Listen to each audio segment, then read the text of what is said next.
नमस्कार मंडळी, आज आपण एकदम मस्त अशी डिश बनवणार आहोत। अगदी चमचमीत आणि खायला एकदम मस्त अशी तयार होते। ही सोपी आहे, घरच्या घरी आपण बनवू शकतो। तर ही आहे बटर पनीर मसाला।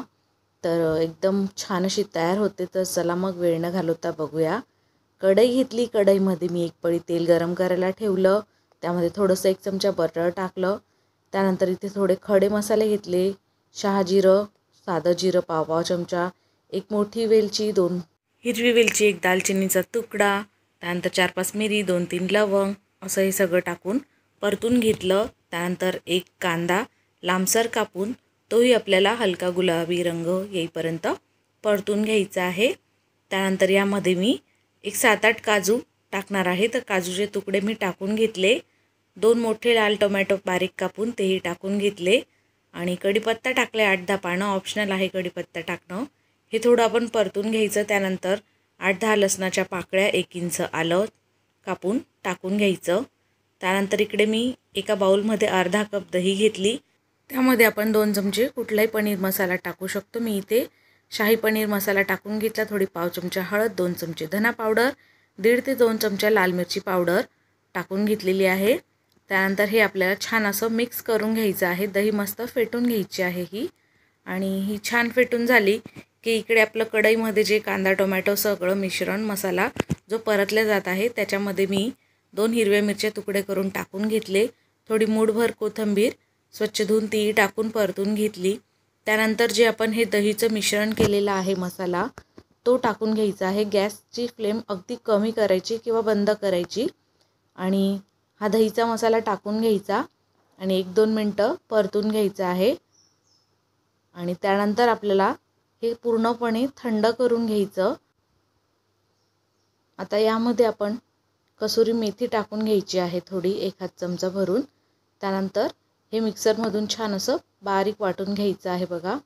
त्यानंतर इथे एक बाउल घेतले, बाउलवर मी एक चाळणी ठेवलेली आहे। त्याच्यावर आपण हा मसाला टाकून घ्यायचा आणि गाळून घ्यायचा आहे बघा।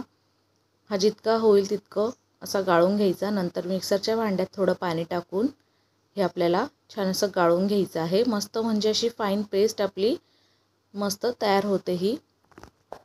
यामध्ये काही मसाल्यांचे काडी कचरा असेल तो निघून जातो आणि एकदम मऊसूत अशी आपली ही ग्रेव्ही तयार होते मग।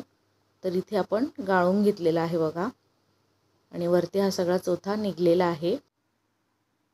तर इथे आपला हा सगळा मसाला गाळून झालेला आहे। आता आपण गॅसवर कढई ठेवायची, त्यामध्ये 2 पळी तेल टाकायचं। त्यानंतर बटर टाकत आहे मी साधारण 70-80 ग्राम। तर टोटल आपल्याला ह्या भाजीमध्ये 100 ग्रॅमच्या आसपास बटर लागतं। तर बटर हलकंसं गरम झालं की यामध्ये 200 ग्रॅम पनीरचे मी तुकडे टाकून असे हलकेसे फ्राय करून घेणार आहे।